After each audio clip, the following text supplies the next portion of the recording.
Hello guys, accounting standards को अच्छे से समझने के लिए इस वीडियो में आखिर तक ज़रूर बने रहिएगा। और अगर आपने मेरी पुरानी वीडियोस नहीं देखी अकाउंटिंग पे तो उनका लिंक नीचे डिस्क्रिप्शन में दिया गया है। अगर आप अकाउंटिंग पे और वीडियोस देखना चाहते हैं तो मेरे चैनल को हेलो गाइस को सब्सक्राइब करना मत भूलिएगा।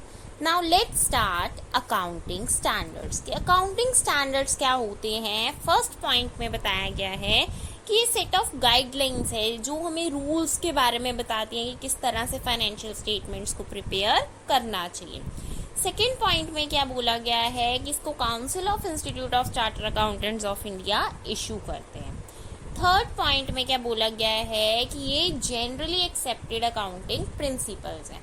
अब जनरली एक्सेप्टेड अकाउंटिंग प्रिंसिपल्स क्या होते हैं? फंडामेंटल अकाउंटिंग कॉन्सेप्ट्स होते हैं, कुछ प्रिंसिपल्स होते हैं, कॉन्सेप्ट्स होते हैं, अजम्पशंस होती हैं जिसके ऊपर मैंने वीडियो बनाई हुई है। अगर आप इसके बारे में समझना चाहते हैं तो इसका लिंक भी नीचे डिस्क्रिप्शन में दिया गया है। नाउ अकाउंटिंग स्टैंडर्ड्स की नीड अराइज की हुई क्योंकि ग्लोबलाइजेशन का एरा है। अब हम ग्लोबली ट्रेड कर सकते हैं, इंटरनेशनल ट्रेडिंग के टाइम पे इंटरनेशनली इन्वेस्टमेंट भी कर सकते हैं। तो बहुत सारे यूजर्स को फाइनेंशियल स्टेटमेंट्स को कंपेयर करना पड़ता है, उनको अंडरस्टैंड करना पड़ता है। अगर तो उसके अंदर रिलायबल रेलेवेंट इंफॉर्मेशन होगी, अगर वो अंडरस्टैंड कर पाएंगे इजीली, तो तभी उनके लिए उस इंफॉर्मेशन का कुछ मीनिंग है, कुछ यूजफुल है। अदरवाइज उनके लिए वो यूजलेस है इंफॉर्मेशन। तो इसीलिए अकाउंटिंग स्टैंडर्ड्स की नीड जो थी वो अराइज हुई थी ताकि यूनिफॉर्मिटी वगैरह और जो भी क्वालिटेटिव कैरेक्टर्स हैं वो उनको इंश्योर किया जाए। नाउ IASC क्या है, उसको क्यों सेटअप किया गया? IASC international accounting standard committee है। इसके ऑब्जेक्टिव्स क्या है कि अकाउंटिंग स्टैंडर्ड्स के फ्रेमवर्क में काम हो रहा है, ये इंश्योर करती है।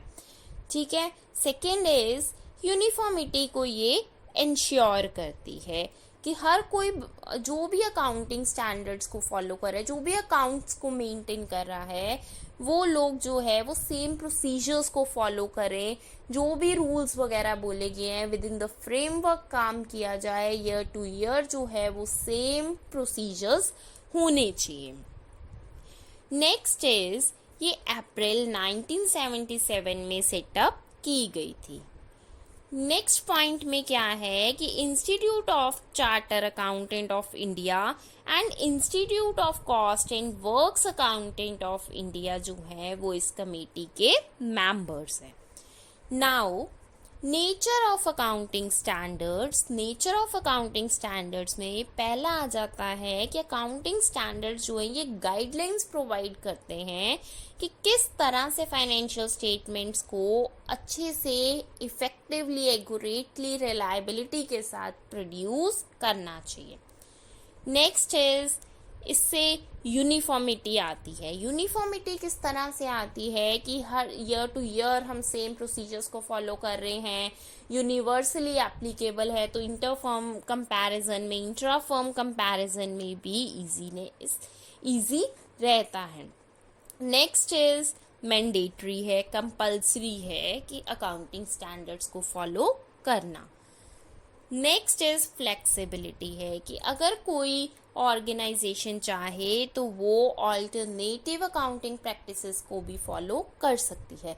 जिस तरह से अगर हम डेप्रिसिएशन की बात करें तो डेप्रिसिएशन के लिए कुछ ऑर्गेनाइजेशंस जो है वो रिटन डाउन मेथड को फॉलो करती है और कुछ जो है वो स्ट्रेट लाइन मेथड को फॉलो करती है।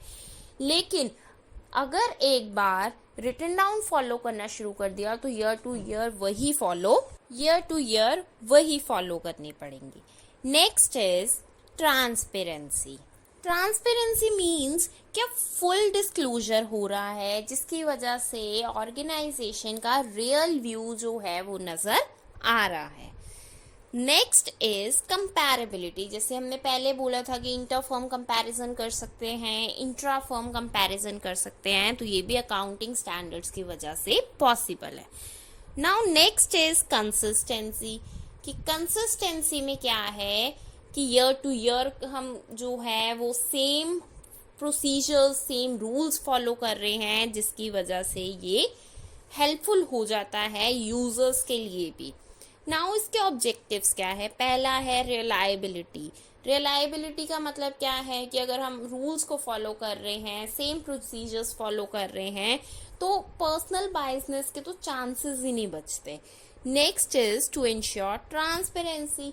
फुल डिस्क्लोजर हो रहा है, यूजर्स को सारा कुछ रियल व्यू पता चल रहा है, तो कुछ भी पेंटेड तो रहेगा नहीं, ट्रांसपेरेंसी इंश्योर होगी।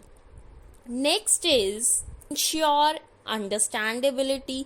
अब क्या है, इतने अच्छे से इंफॉर्मेशन को प्रेजेंट किया गया है फाइनेंशियल स्टेटमेंट्स में, तो वो इजी टू अंडरस्टैंड हो जाएगा यूजर्स को। नेक्स्ट इज कंपैरेबिलिटी इंश्योर करता है कि जैसे हमने नेचर में भी बोला था कि इंटरफर्म कंपैरिजन इंट्राफर्म कंपैरिजन हो सकते हैं, जिसकी वजह से कंपैरेबिलिटी इंश्योर होती है। लास्ट पॉइंट इज कि डाइवर्स अकाउंटिंग प्रैक्टिसेस को रिड्यूस करने के लिए कि हम हर साल अलग प्रैक्टिसेस को फॉलो ना करें। इससे क्या है कि एक ऑर्गेनाइजेशन को भी बेनिफिट होगा कि वो खुद की परफॉर्मेंस को भी मेजर कर सकते हैं, मेजर करने के बाद उसको कंट्रोल करने के लिए भी कुछ स्टेप्स ले सकते हैं।